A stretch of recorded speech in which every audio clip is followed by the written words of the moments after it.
But next segment, let me look over here. Oh, we have a new segment, Kathy. Yes, we do. All right, let's see what intro we got for this one. Wait for it. Oh, nice. Nicely done. All right. Yeah, so I got this idea for this segment because Lyle told me about a guy that I had never heard of that was known as the White Knight of Soul. I'm like, okay, I got to look him up. So I looked him up on YouTube, and there he was, Wayne Cochran. So Talvin Wayne Cochran was born on May 10th, 1939 in Thomaston, Georgia, to a cotton mill worker and a farmer wife. So he was influenced by country and R&B music he heard on the radio, and he fronted his first band called the Rockin' Capris. And as a teenager, he eventually left high school to pursue music as a full-time career. Hey, Dave, are we going to show that YouTube? Yes, I do. And before we start with that, keep in mind that no, we're not trying to take rights away from anybody. This is right. This is right off the YouTube, so we probably can't make money on this episode, but that's okay. That's okay. That's okay. Here we go. We'll talk about it on the other side.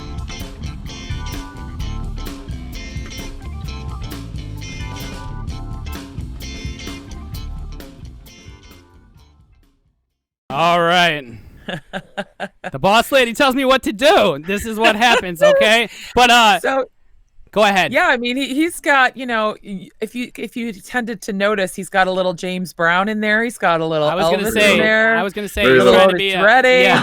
Yeah. He's copying James Brown big time. Yeah. Big time. He moved to Macon, Georgia, where he befriended Otis Redding and played bass guitar on Redding's early recording of Shout Bamalama. And then also recorded his first single there, which signed him to a record deal. And he became close friends with his King Records label mate, James Brown, whose stage show also influenced him. And CC Riders was the name of his band. Also, he did some more songs for King Records that weren't as commercially successful. But he was on the Jackie Gleason show. Then he made Las Vegas his base of operations. And there he met Elvis Presley.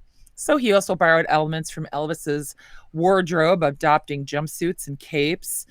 And he lived to be 78, where he retired from music to Florida, and he actually became an evangelist minister. So you can kind of see that there too. So he's a really interesting character. And so I call it stars you've never heard of.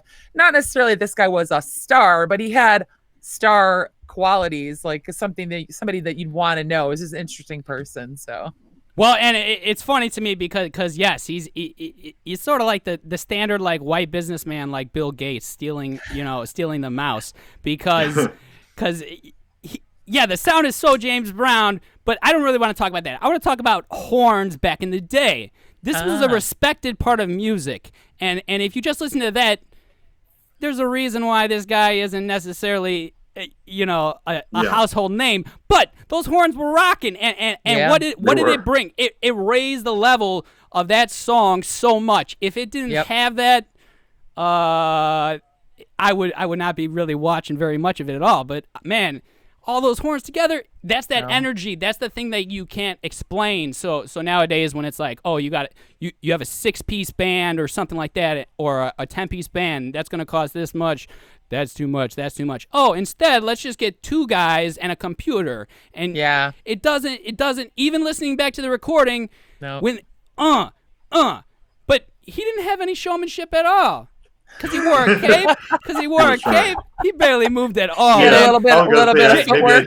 James Brown would have been doing 300 million steps by the time that was done. Well, hey, you can copy those people. Doesn't mean you can do it right, though, or bring that energy, and again, we're a cover band, but we still bring the energy. We might not cover the song exactly the same, but we bring the energy, and that's what's key. It's a sparkling energy that you just know when you see it. That's why we're better. You gotta be true. Just be true and soulful. That's what soul is. You're connecting one soul to the other. Yep. Yeah, I gotta get a cape. It's fascinating. His father, yes, you do. His father worked in a cotton mill in Georgia in 1939. What the hell? This guy, if he maybe he was like an albino. I can't believe this was like a white guy. Like everything you said in his bio, I thought you were talking about Otis Redding. Father worked at a cotton mill in Georgia in 1939. Right. It's fascinating. And then he was a preacher when he got old. Yeah. Well, A little and bit of I everything. love how everyone's going to Vegas, you know. And this started Yeah. way back. This started way back with Frank Sinatra and all of those guys. It's like this is Yeah. where musicians go to retire and get that steady gig. No. The You guys pay. can play it every day. 7:30 to cash. 9, no problem, and it's Yep. tax free, no income tax out there. So Yeah. that's always been one of my dreams, you know, to move out to Vegas when I'm getting down there, you know, in like 30 years, and Won't be long. won't be long. Come on, I hope not. No. I hope mean, not. you know, you want a long residency. Right, I'm talking, right, you know, right. You do the next 30, 40 years Well, out you'd there, want the you know. Vegas money now, though. Sure, not right. Then.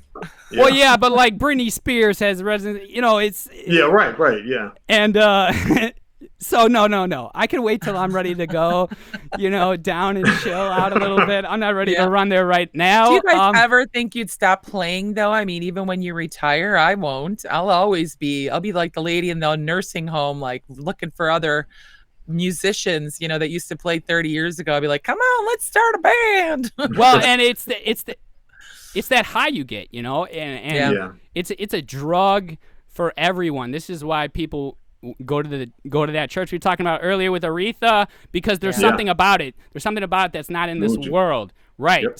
So no, you can't give that up. Nope. I would love to die on stage. It might be horrible for the audience, Ah! but Dave. man, Where's how the- could you where's go out places- any where's better? places to go? How could you go out any better? Like just right after like a killer solo, just let it go, and then all right, guys, that's it. I'm out. I'm going to be taking your pulse on the stage, Dave. Just make sure you're all right. Hey, I've never had an issue. That's how the pros do No, it. that's for sure. Every tune, That's like for every sure. time, ironically, every time I do James Brown, I think that's the last one. I always talk right, about right. Gwen. Your back's going down. Yeah. I always talk about Gwen at the office. You know, she's in charge of HR at my day job, and I say Gwen has the life insurance information because I don't think I'm gonna make it through that song anytime. and if I was cautious about it, it'd be a crappy show. That's So I right. can't be cautious. I got to put it out there and just Well, and the keep my music fingers crossed deserves for the it. best. Right. We were talking about this last week, weren't we, Lyle? About how Yeah, the show was so crazy, and we were exhausted at the end. you have to put everything into it, not just because that's who we are. This is Right. what we do. Don't Yeah, know it's how a to long do it ride any home different. otherwise. It's a long ride home otherwise. If you don't feel like you did your best, Yeah. you just feel like you left the house for nothing. You know, Yep, and yep. you never want to feel that way. So when you're out there, every second you put everything into it. That's right. Yep. All right. Thanks for watching, Secondhand Soul fans. You can catch the live show every Wednesday at 8 p.m. right here on our YouTube channel. Make sure you subscribe to the channel and ring that bell for updates.